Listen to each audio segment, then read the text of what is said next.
Bayangkan jika setengah populasi dunia memutuskan untuk berhenti makan daging. Peternakan tutup, industri susu runtuh, harga kedelai melonjak. Pola makan manusia berubah total. Semuanya berawal dari satu pemahaman. Beberapa pekan terakhir ini, satu kalimat semakin sering terdengar. Go vegan. Vegan dianggap lebih sehat dan lebih bermoral. Tapi, apakah benar pemahaman vegan otomatis membuat manusia lebih sehat? Dan apakah ekonomi akan menjadi lebih adil atau justru menciptakan ketimpangan baru? Hari ini kita akan membedah dampak pemahaman vegan terhadap kesehatan manusia dan ekonomi global, bukan dari sudut ideologi, tapi dari realitas. Kita akan membedah gerakan Go Vegan secara jujur, kritis, dan utuh. Bukan untuk menyerang, bukan untuk mempromosikan, tapi untuk memahami. Karena ini bukan sekadar soal makanan, ini soal ideologi, ekonomi, lingkungan, dan masa depan sistem pangan dunia. Apa itu Go Vegan?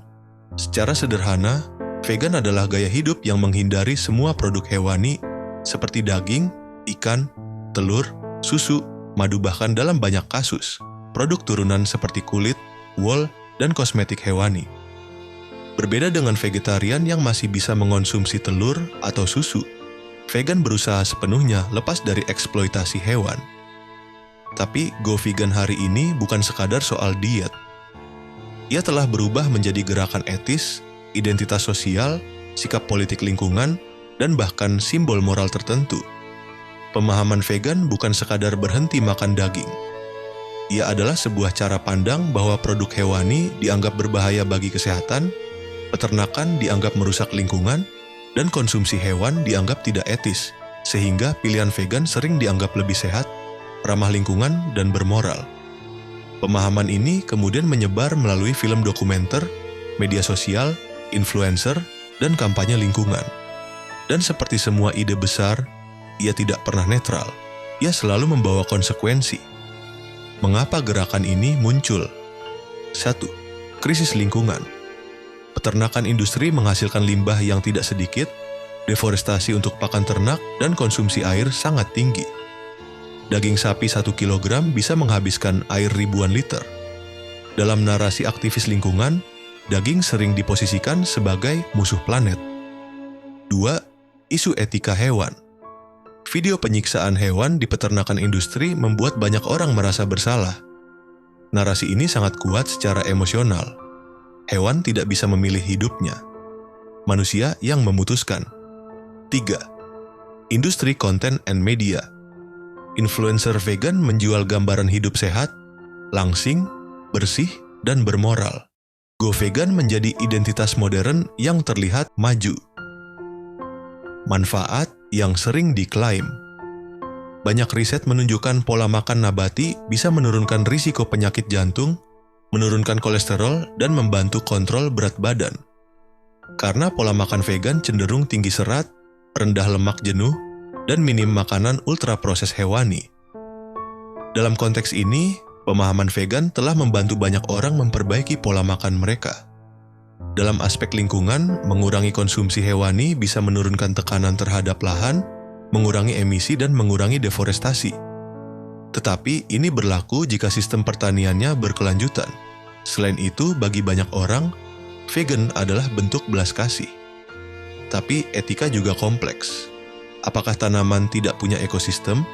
Apakah petani kecil tersingkir demi pangan vegan industri? Apakah semua budaya harus mengikuti standar moral yang sama? Sisi gelap yang jarang dibicarakan. 1. Dampak terhadap industri dan terhadap petani dan peternak kecil. Go Vegan menggeser ekonomi besar-besaran, industri daging dan susu kehilangan pasar, sementara itu industri pangan nabati tumbuh pesat, dan startup makanan alternatif bermunculan. Jika semua orang go vegan, maka peternak kecil akan kehilangan pasar. Desa yang bergantung pada ternak kehilangan ekonomi dan kearifan lokalnya. Bagi negara agraris seperti Indonesia, ternak bukan hanya makanan, tapi tabungan, pupuk, tenaga kerja, dan simbol status sosial. Menghapus ternak berarti mengubah struktur desa. Ini menciptakan pemenang dan pecundang baru. Petani diuntungkan sementara peternak dirugikan. Ekonomi tidak hilang, ia berpindah. 2. Risiko kesehatan yang jarang dibicarakan. Namun vegan bukan otomatis sehat, risiko tetap ada jika tidak terencana dengan baik. Misalnya kekurangan vitamin B12, kekurangan zat besi, kekurangan omega 3, dan kekurangan protein berkualitas tinggi. Pada anak-anak, ibu hamil, dan lansia, kekurangan ini bisa berdampak serius. Selain itu, banyak produk vegan modern adalah ultra proses, tinggi gula, dan garam. Secara tidak sadar, orang bisa berpindah dari junk food hewani ke junk food vegan. 3. Dampak psikologis dan sosial. Pemahaman vegan juga membentuk identitas sosial. Vegan bukan lagi pilihan diet, tapi identitas moral. Akibatnya, muncul polarisasi vegan versus non-vegan. Muncul rasa bersalah sosial dan tekanan budaya baru. Bagi sebagian orang, go vegan bukan pilihan tapi kemewahan. Produk vegan sehat seringkali lebih mahal. Ini menciptakan paradoks. Makanan etis hanya bisa diakses kelas menengah atas. Sementara masyarakat miskin tetap makan seadanya dan disalahkan secara moral. Jadi, harus go vegan atau tidak? Jawabannya sederhana. Go vegan bisa menjadi pilihan etis pribadi, jalan kesehatan individu, dan sikap politik lingkungan. Tapi ia tidak boleh menjadi dogma baru. Alat menghakimi, alat menggantikan satu industri rakus dengan industri rakus lain. Bukan semua orang harus vegan, dan bukan pula semua harus makan daging banyak.